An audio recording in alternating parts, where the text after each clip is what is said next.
Nation, here we are for some live reactions to AEW's Double or Nothing pay-per-view, which is happening right now. We just finished the Will Ospreay versus Roderick Strong match. I predicted that Will Ospreay would win.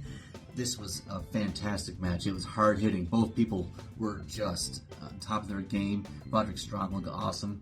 The chops that he had were crisp. The Doomsday Device spot that was botched. Holy shit, that looked really bad. Glad to see that Will Ospreay's okay. Will Ospreay's Sky Twister is a thing of fucking beauty. My God. This was fast-paced all the way through from both guys. Didn't really tell much of the story. They were selling the knee for a little bit. Ospreay was, but that didn't last very long. Ospreay's counter to the powerbomb was great. Ospreay refusing to do the Tiger Driver was a nice touch, especially after Don Callis was trying to persuade him to do so. Hit Ospreay's finisher, Starbreaker. That is a fantastic finisher. Great match. 4 stars to start the pay. Boom, boom, boom, boom, boom. Okay, fans, next we have Adam Cole coming down to the ring. And before he says anything, MJF's music hits. Crowd goes crazy. Pretty cool moment. Out comes MJF, and my God, he's looking jacked. He kind of looks like Triple H with the denim and the leather jacket thing going on. He comes into the ring. He hugs Adam Cole to boos from the crowd before kicking him squarely in the balls. Grabs the microphone saying that he is woken up and that there's no more bullshit happening. Nobody's safe. He's done apologizing, being the goddamn best. He tells everybody who is not down with him to suck a bag of donkey dicks. He takes the devil mask and he does a Flair elbow drop on it. This dude is looking good. I mean, like AJ Styles is looking good. And then before the promo ends, he grabs the microphone again and he says, "I'm not fucking leaving," in regards to his contract status with AEW. And the crowd goes nuts. Great little segment. It was fun. Can't really rate segments, I guess, but yeah, it was kind of great to see. Boom, boom, boom, boom, boom.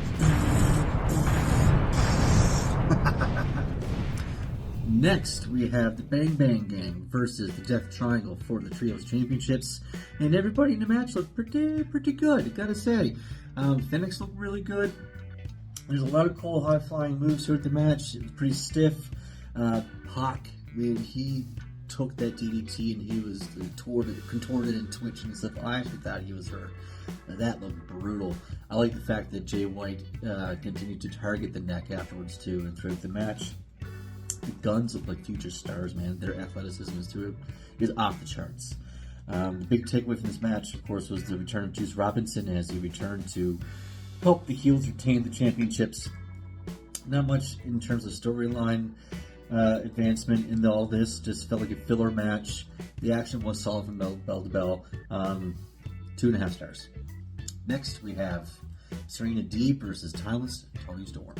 Okay, that match is in the books, and I admit I did not expect much at all going into it, but man, oh man, did these ladies ever deliver. That was a really fun match. Serena Deeb showing her technical prowess, working her ass off. Toni Storm selling her ass off. Honestly, both of these ladies worked their asses off in this match. They actually told a story for the first time all night where Deeb was working the knee, and that continued through the whole match. Love to see it.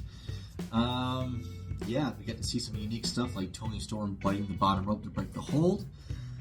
Back and forth action this entire time. I actually thought Deeb was going to win it at one point.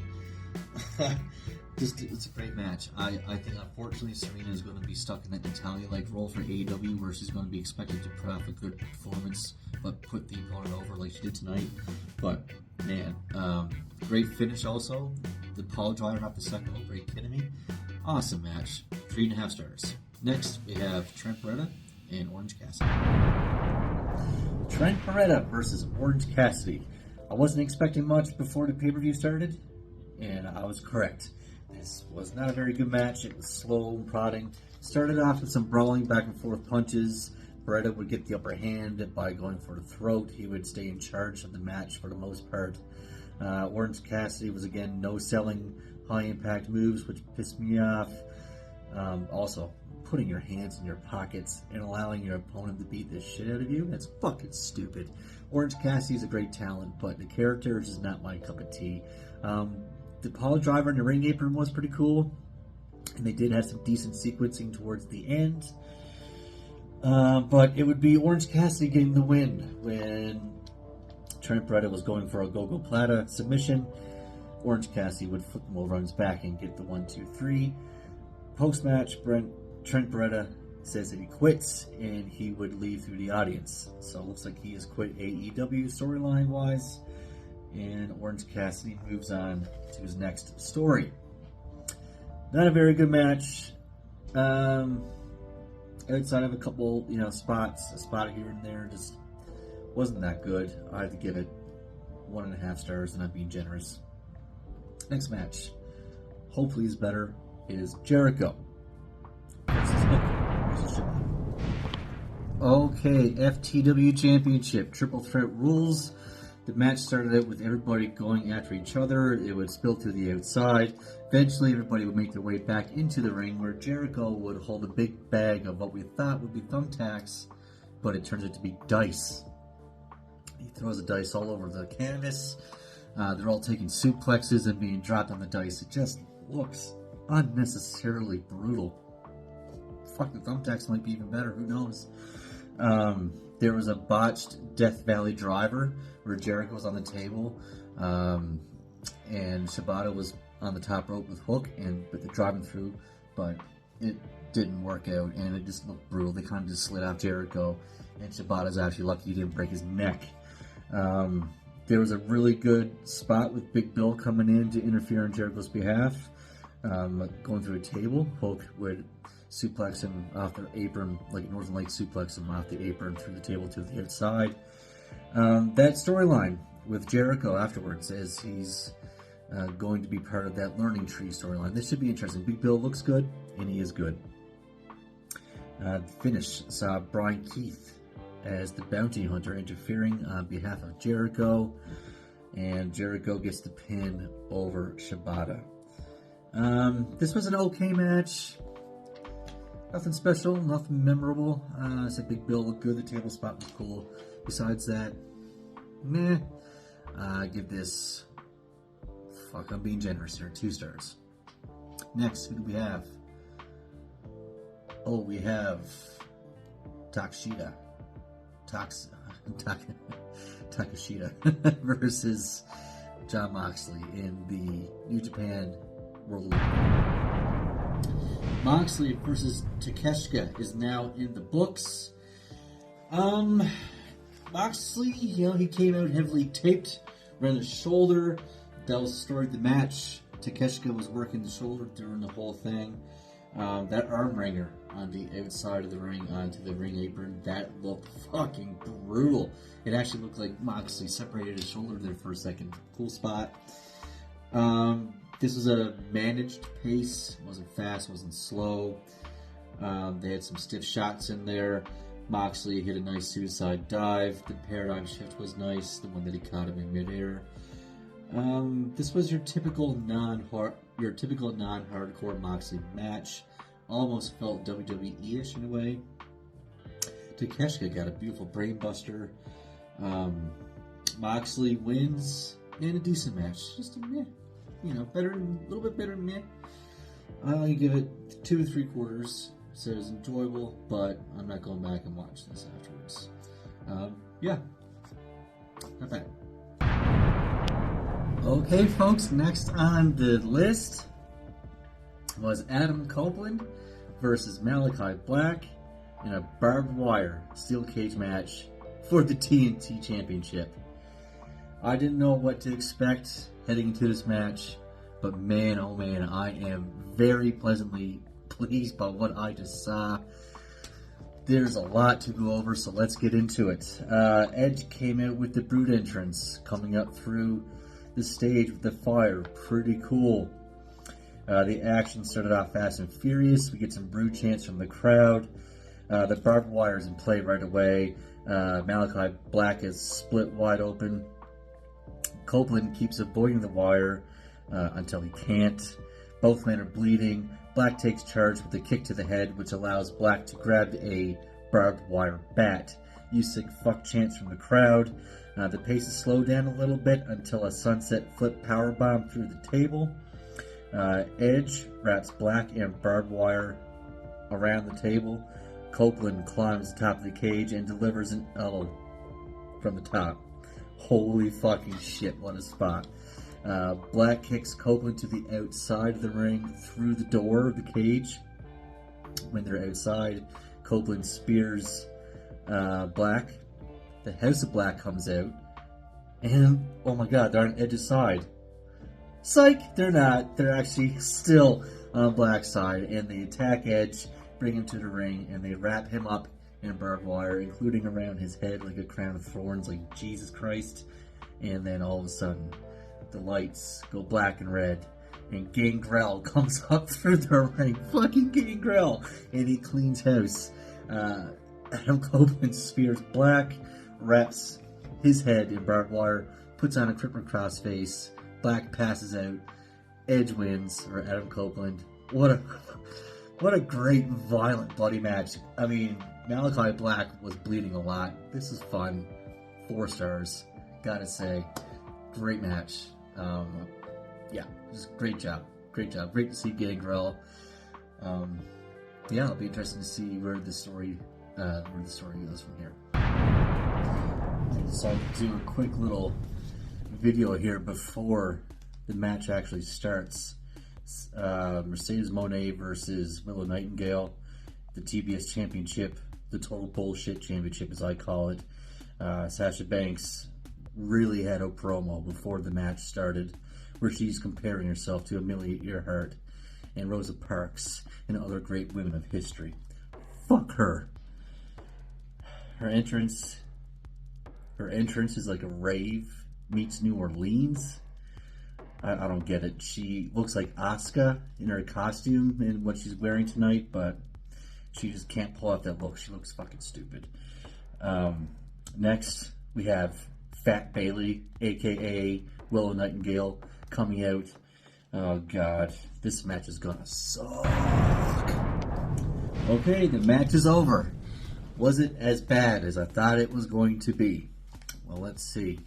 The match starts off with some back and forth action. Willow takes advantage early on with a powerbomb on the ring apron. That actually looked pretty devastating. Speaking of devastating, she had a fucking wicked looking German suplex. Moné landed on the back of her neck. That was pretty good. What else we got? Let's see. The CEO goes on the attack and works the knee. The crowd is into it, but they are chanting for Willow. Smart crowd. Nightingale has a nice pounce on Moné, and actually Mercedes does a pretty good sell job on it as well. Let's see. So after her knee being worked on, Willow goes for a knee breaker over the ropes to the outside with the Moné's knee hitting the ring apron. It's a nice looking move, but after her knee being worked on, she fell to the outside and just stopped selling the knee for the rest of the match, basically. There's some more back and forth action. Willow hit a really great looking gut wrench powerbomb. The finish saw Mercedes hitting the Moné maker and winning the TBS Championship. So, was it as bad as I thought it was going to be? No. Was it a good match? Nah, it was decent. There's actually some post-match shenanigans happening right now as I'm recording. Chris Statlander has just attacked Willow Nightingale and left her flat on the ramp. But anyway, back to the match. Was it a good match? Yes. Was it a classic? No. Am I going to go back and watch this match? No. 2.5 stars.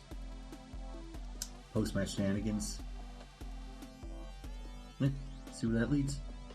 Next match is Swerve Strickland and Christian Cage. Wow, they're going to go for Anarchy at the Arena as the main event. Holy shit. Alright. I'll be back with Swerve and Christian. Alright, Christian Cage versus Swerve Strickland is done. What a match for the AEW Championship. There's a sign in the crowd that said Christian likes fish sticks. That's just fucking genius. Nobody had the advantage in the early going, but then Swerve missed a high-risk maneuver. Cage took control and he paced the match from there. He hit a frog splash, and Swerve had a very good sell on a DDT that was hit. There's a cool sequence from Swerve, countering the spear into a power slam. Strickland hits a really cool backflip over the top rope, moonsault to the outside. Later on, Christian had an Owen Hart-like sharpshooter. Prince Nana got ejected. The crowd was mad. There's a spear by Christian Cage near fall. Then the Waynes and Killswitch all get ejected to the delight of the crowd. Suplex on the floor to Cage. Double stomp to his chest on the ring apron. Swerve Strickland suicide dives through the ropes, misses Christian, and lands into the steel steps that were set up on the outside. He looked like he was knocked out. He looked like he was dead. Then all of a sudden, Nick Wayne out of nowhere hit an RKO on the outside. They bring him into the ring. Christian hits a kill switch. 1, 2. Oh, 2. I thought that was it. I thought for sure Christian had the title won, but no. Then they're on the outside on the table, and Swerve does a double stop on Cage on top of the table, which is a really cool spot. Let's see. Swerve did a high knee in midair. Looked like he legit knocked the shit out of Christian. That was awesome. Swerve stop, kick to the back of the head. 1, 2, 3, and your champion is still Swerve Strickland. And right now we have Anarchy at the Arena. 3.5 stars for that previous. Alright folks, Anarchy at the Arena is in the books, and that was exactly that, Anarchy. We have a lot to go through here. One of the Jacksons, they get on the mic and they demand that they play their theme music as it's a banger, but instead we get the final countdown playing through the loudspeakers as they brawl through the arena, which is pretty fucking cool. Darby Allin with a coffin drop from what seemed to be at least 10 feet in the air. Him and Jack Perry fight into the parking lot. Dax from FTR is bloody. Jack Perry drives a cube van into a pile of what we think is garbage or something like that, and in the process knocks himself out. Is Darby Allin in that pile that he ran over? We don't know. Back to the ring, we see one of the Jacksons receive a spike pile driver on the ring apron. Then we see a power and glory finisher by FTR. Danielson is now bleeding. Darby is back in the ring. Double power bomb on Darby on a stack of steel chairs. The Bucks drag him to the stage. He's lowered underneath from Edge's entrance earlier. We see a Meltzer driver on Danielson on top of the poker chip set. We also see one of the Jacksons receive a DDT going through one of the poker chips. We see another Jackson do a swanton bomb for had to be 12 feet in the air. Okada with an elbow drop through a table. All of a sudden we see Darby Allin with a fucking flamethrower come out, and he lights Jack Perry on fire. That is correct. He lights him on fire with the flamethrower. It looked crazy. Holy shit. Another Jackson, another Buck. This is a 560 splash on a trash can. And then all of a sudden, as if we haven't seen enough, the Elite hog tie Darby Allin's feet. And a hook comes down, is lowered down from the ceiling, and they connect the hook to his feet. And after Dax from FTR receives an exploding chair shot to the head, they raise Darby Allin up. He's being hung upside down. The Bucks put on sneakers that have thumbtacks on the bottom of the sneakers. They do a double super kick to Darby Allin, who's hung upside down. It looks like Allin is fucked up from it. He's bleeding all over the place. I mean, this is nuts. Okada puts on a sleeve full of thumbtacks, and he does his clothesline, the Rainmaker, Dreammaker clothesline on Bryan Danielson. Kick to the back of the head. 1, 2, 3. The Elite win. That was absolutely insane. I have to give that thing 4.25 stars. Just, holy shit. You need to go back and watch this to digest everything that I just said, because it's a lot. But anyway, this pay-per-view was 4.5 hours long. Too long for me. But overall, if you take the scores from the matches that I have, this pay-per-view was a 3.25, 3.25 overall score. So pretty good pay-per-view. I do think that I enjoy King and Queen of the Ring better, just because it's not 4.5 fucking hours. Holy shit!